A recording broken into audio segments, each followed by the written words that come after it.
from Venice VR Film Festival is going to be doing an announcement there as well. So yeah, anyone that's interested in submitting films, VR, XR, Metaverse, anything, be a great time.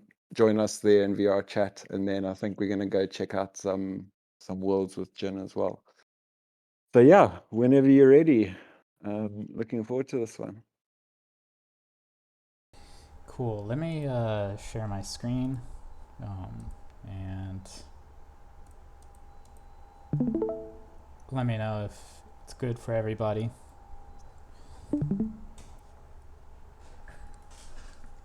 Great. All right. Cool. I'll go ahead and start. Welcome. So, gonna talk about interoperable avatars, and I got a kind of list of topics I wanted to cover during this. So, want to first go over just some game theory and the current state of Interop, and then we'll get into VRM avatars, how to make them, and optimization techniques as well. And lastly, what we're currently doing in kind of building a community around interoperable avatars. So to begin, there's one aspect of game theory that I really want to I think is really important in building the metaverse, and that is the concept of focal points and or schelling points, and which by definition is a solution that people tend to choose in absence of communication. So what do I mean by that?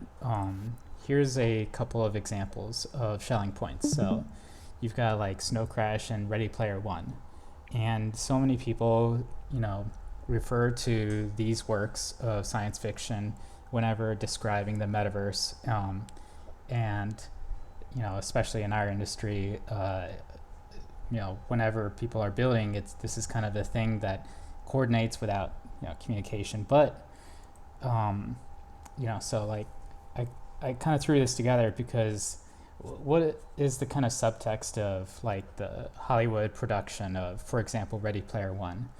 Because multimedia productions play an important role of the literacy of these ideas, and we've seen like metaverse explode into the public news sphere, especially after the Facebook renaming.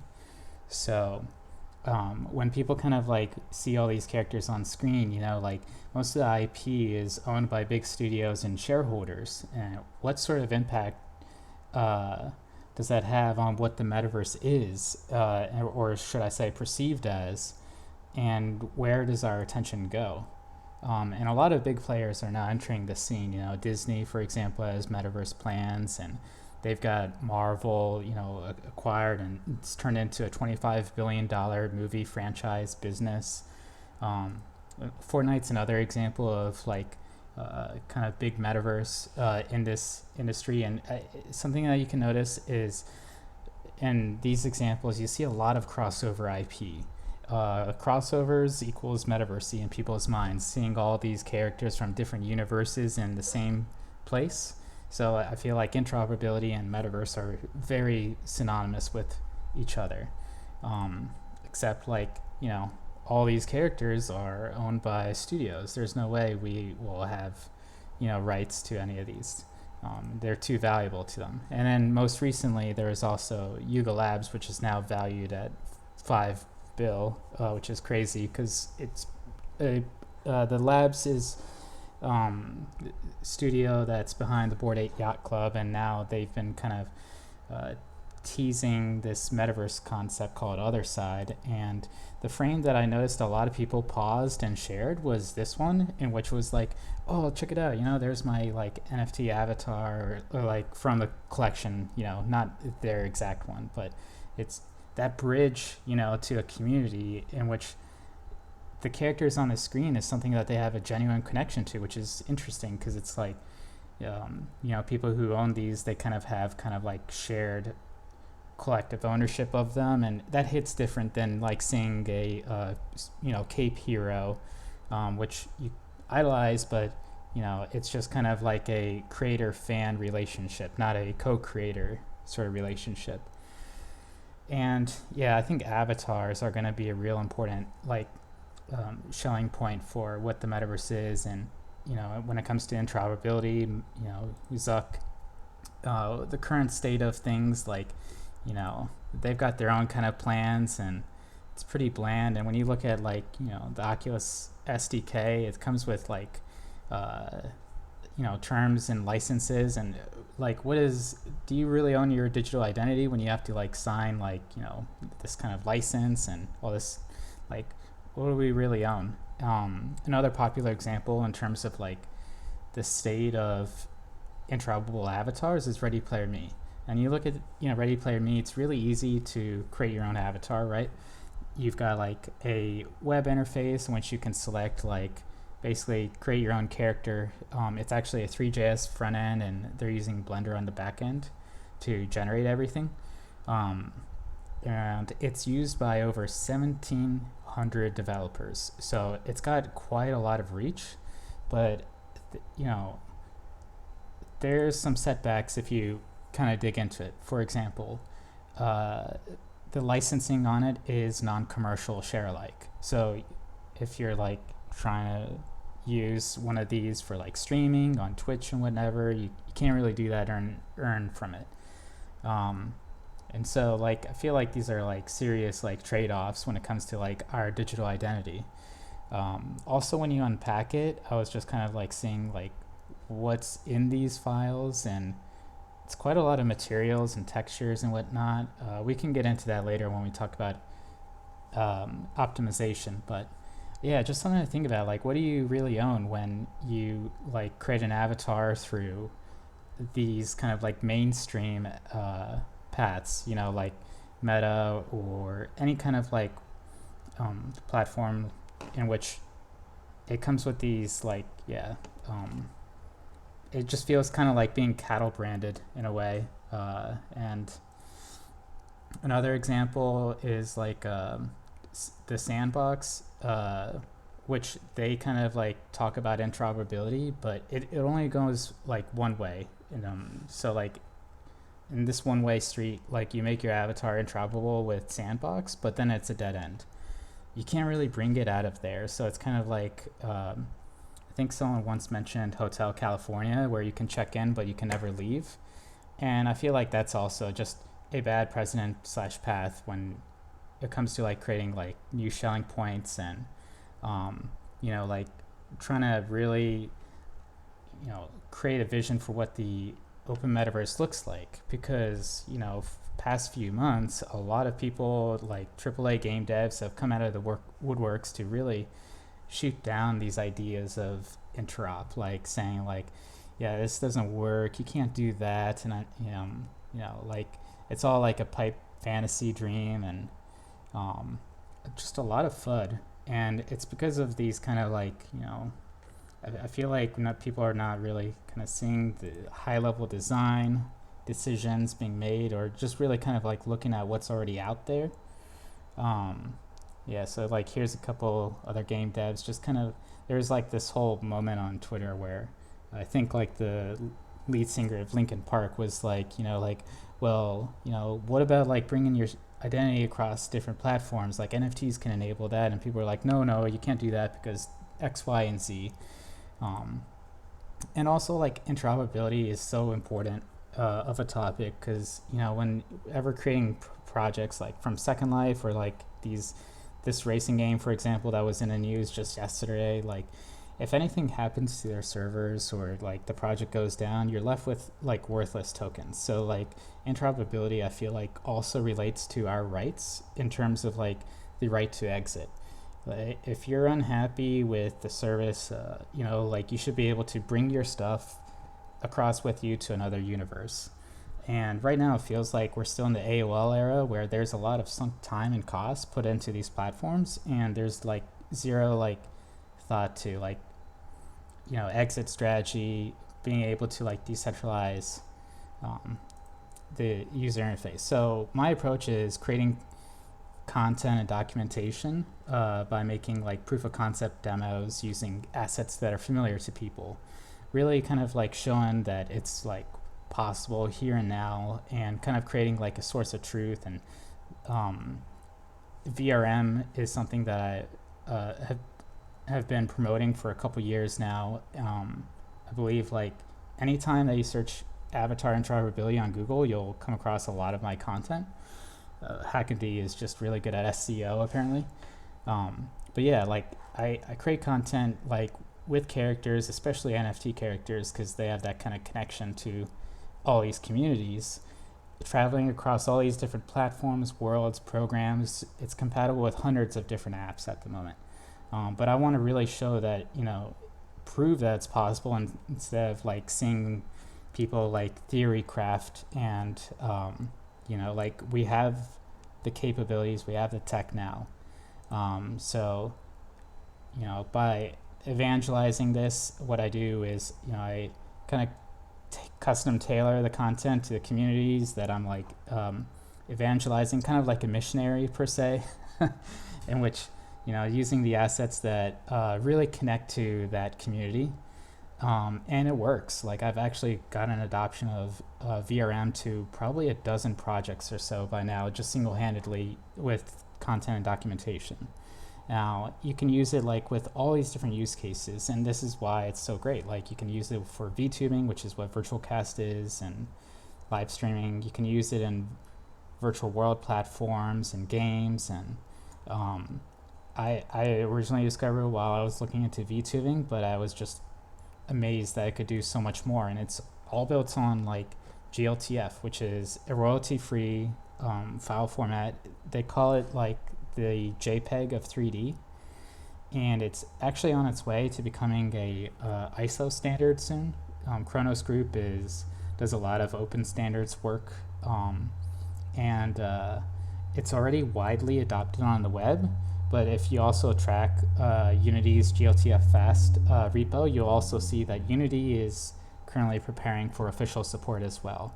So great open standards exist right now for Interop. VRM is basically like a specialized GLTF file for humanoid avatars. And so it comes with the blend shapes, it comes with the cell shading, it comes with the bone structure, and as well as licenses, which I think is really interesting. So you don't even have to decouple the avatar with like the metadata about it. It's all packed into this file. And so like in the header, you can have information about terms of use, the creator, the name, version, etc. And I find that is like, this is a file format that was designed from the ground up for Interop, from the Japanese VR community that, if you follow them, you'll know that they are probably 2 years ahead of the West in terms of avatar culture. And so they are really kind of like leading the charge. And they've been using their avatars as profile pics and the same avatar in VTubing and virtual worlds for years longer than us. So really, it's kind of like staring into a crystal ball of the future when following like these types of communities. So in terms of making your own, there's 3 plugins that I recommend getting. First is the VRChat to VRM plugin, which is found on Booth. I have links here. I'll be sharing the slides later so y'all can get them. Next is a couple of plugins for Blender. One is for import and export of VRM, and you can spawn an armature as well using it. And the other is for just fixing avatars. It is basically like a magic wand that, when you download avatars from all sorts of places, they may come with all sorts of problems. Cat's Blender plugin is a savior. And I also included this video on how to make your own, and it's like a really short video that is like 4 minutes long. And you can go through it and learn how to basically create your own using the plugin for Blender and just some simple primitives, and it goes start to finish. So you can literally make a VRM avatar in 10 minutes. But the most popular choice is Vroid Studio. Millions of avatars have been made from Vroid Studio, and it's the one I recommend people starting with. You can create your own wearables, custom wearables really easily, and they kind of do this way where, I mean, they've already created the most like biggest marketplace of like third-party wearables and ecosystem. If you go on booth.pm, you'll see like a lot of creators selling like Vroid avatar wearables, which are just textures on top of these base meshes, and they use alpha channels transparency for like cut and sew on these.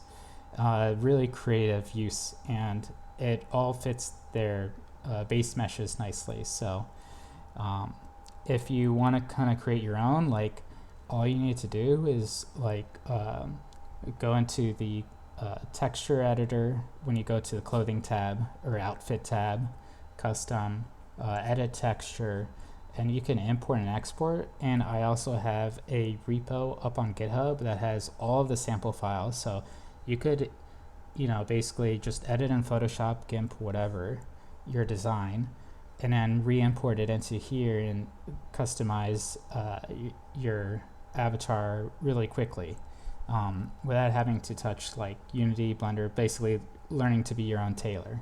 So anyone can kind of be their own just through image processing software. I usually use GIMP, but the thing that's really hard for people though is adding like wearables.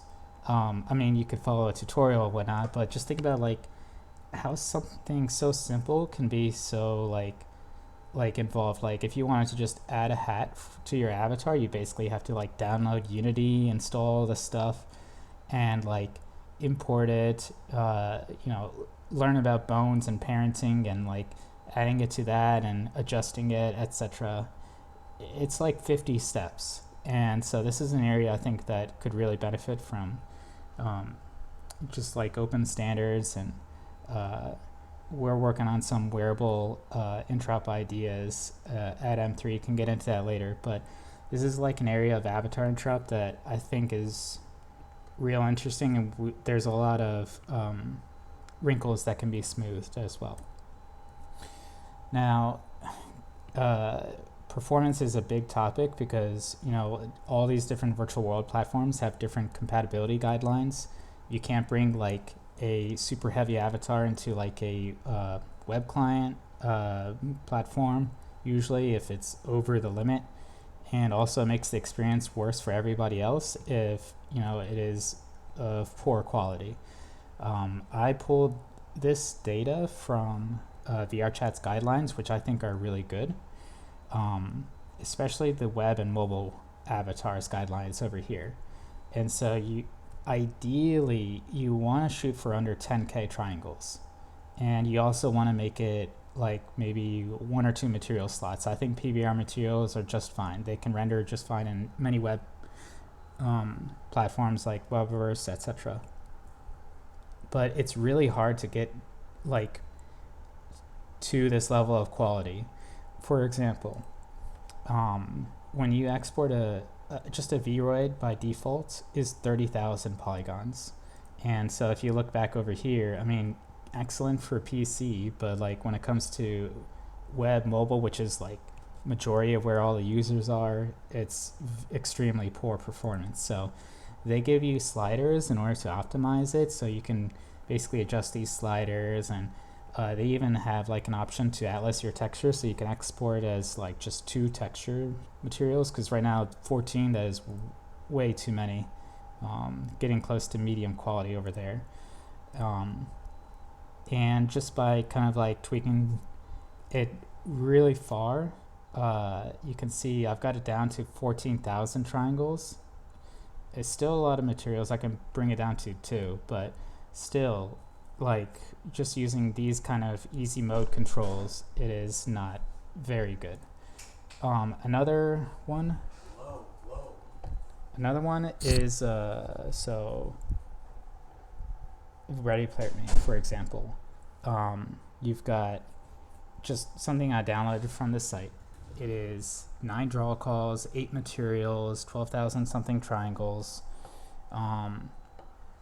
Yeah, still not ideal for use. So something that we are exploring is how do we do avatar LOD efficiently, and it is optimization is hard. Like if you're trying to like optimize a VRM avatar, you got to be careful not to mess up the shape keys. Otherwise, like your mouth isn't going to move in worlds, or you can't emotes, or something's going to be broken. So here's I got like a whole devlog on it. What if you could like bake things down from like 10 to 20,000 triangles, however many, doesn't even matter, to just only two, in an automatic fashion. And by the way, level of detail for those unfamiliar, basically further distance away from the camera, the less triangles it is, because if you look at something that's really far away, then you can just like basically use an image until you walk up close to it. So that's like how a lot of open world games are made. Those mountains are just a picture until you actually get close. And VRChat, they have like a whole system for like placeholder avatars. So if you like you adjust your settings, and someone is like has a really poor performing avatar, they replace it with like these gray robots. Now they introduced a fallback system, in which you can select like a backup. But the problem is like these backup avatars don't even like look like your main avatar, which is trippy. It's like you're looking at two different realities. I find it really interesting, like how there's like avatars being sold now or being created in which creators are creating like a high poly and a low poly version, and I think it's so cool. In which like the low poly version is like stylized differently. Just something I wanted to throw in there. Like it's a trend that I expect to see more of, because when you make avatars more compatible, you have wider like market reach, more interest, and it's just like a value add that really makes a lot of sense for creators and their fans.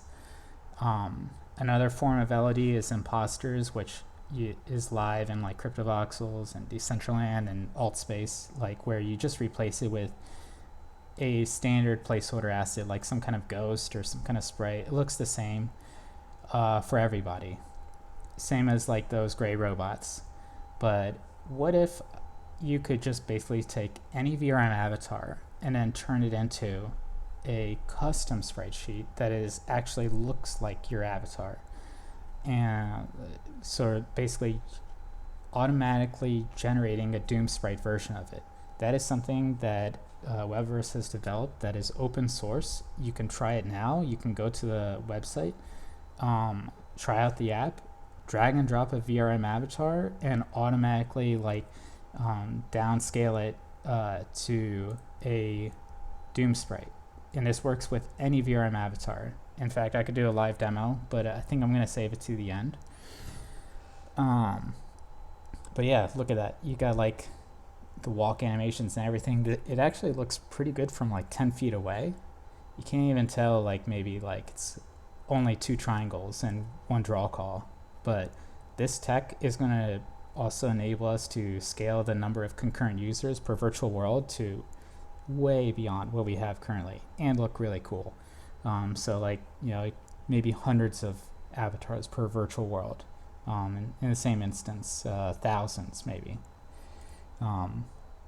And so yeah, I've been basically working on building a community around these ideas, because I feel like it will take a village in order to achieve our goals of spreading interoperable open standards across all these platforms. We need missionaries, we need evangelists, and we need to create content and documentation on how to do it. And so we have a weekly meetup and a calendar as well that weaves events that are happening across several different like servers, because that's just the nature of the open metaverse. It's happening in many places, not just one. So the calendar is kind of like markers on the map that are happening across different places related to working groups working on interoperable scripting or GLTF extensions, and as well as a virtual production crew that meets up. And so we create content while building like the open metaverse. So it's kind of content that is geared towards a more developer / maker audience, because that is the 1% that creates for everybody else.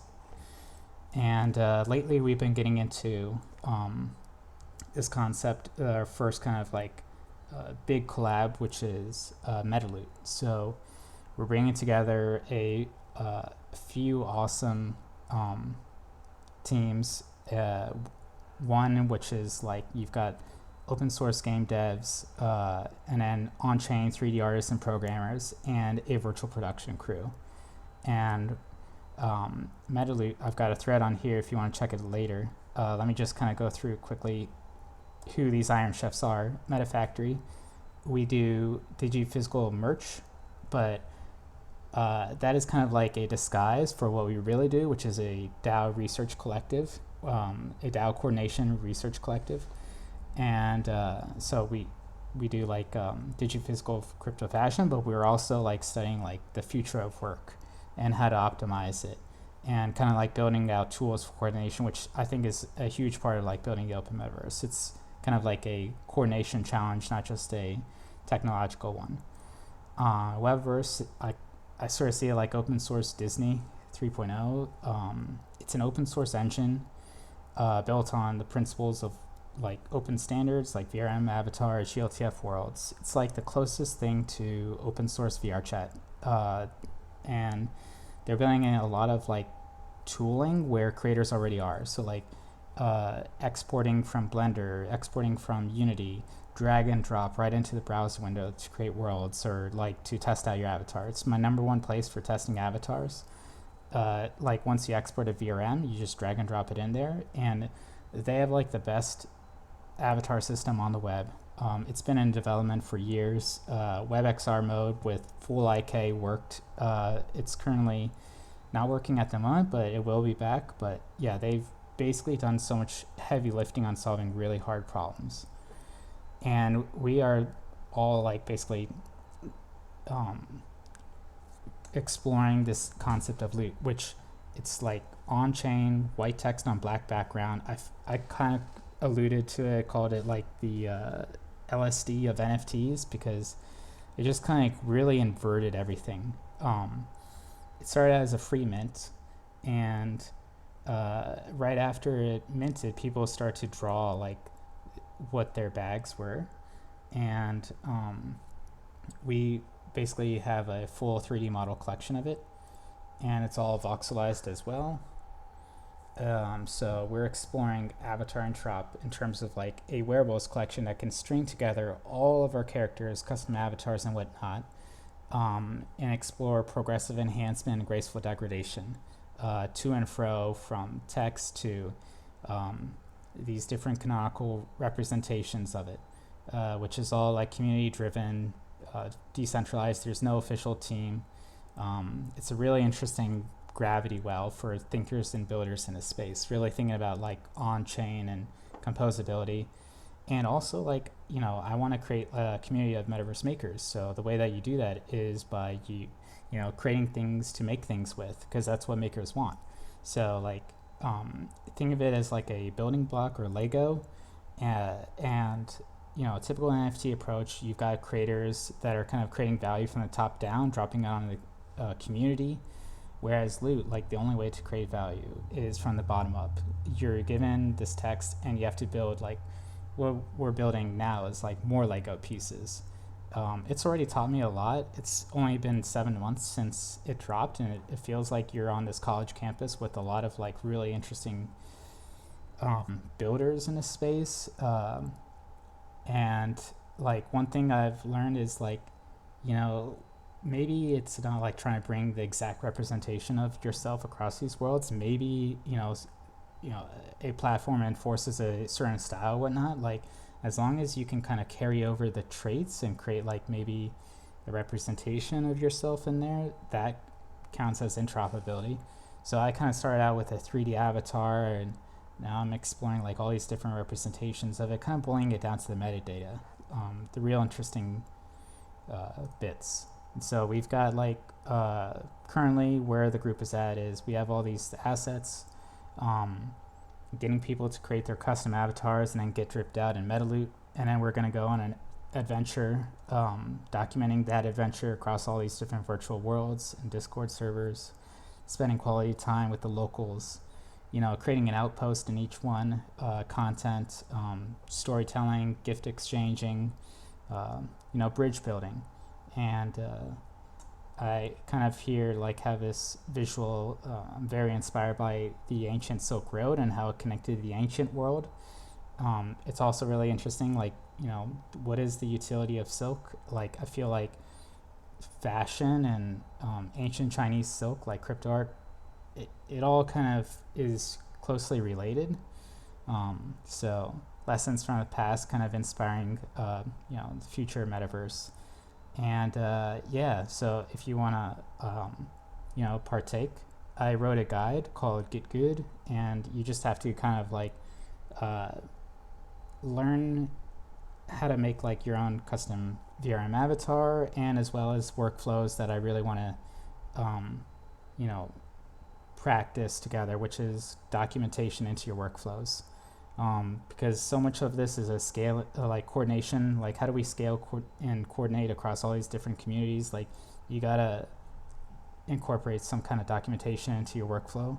It can be video, it can be notes, whatever. But if you wanna, check out what we're doing, and earn one of these like wearables for your wearables, this POAP, um, I got a link in the slides. And yeah, so with that, that's the presentation I got. Lastly, people have asked about the VRChat web client. It's for reals.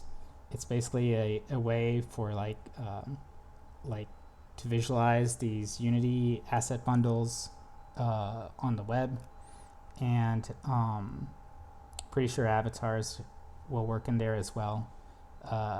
So it's going to be released as something else, kind of like as a generic kind of Unity asset bundler visualizer kind of thing. So that's around the horizon. But yeah. Any questions, comments?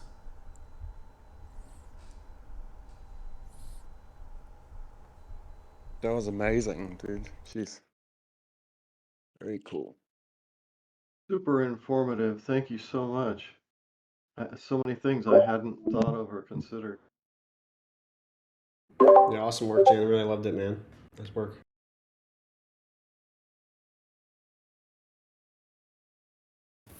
I have a question. Can we receive the slides somehow? Because the streaming was not in good quality for me, and it was interrupting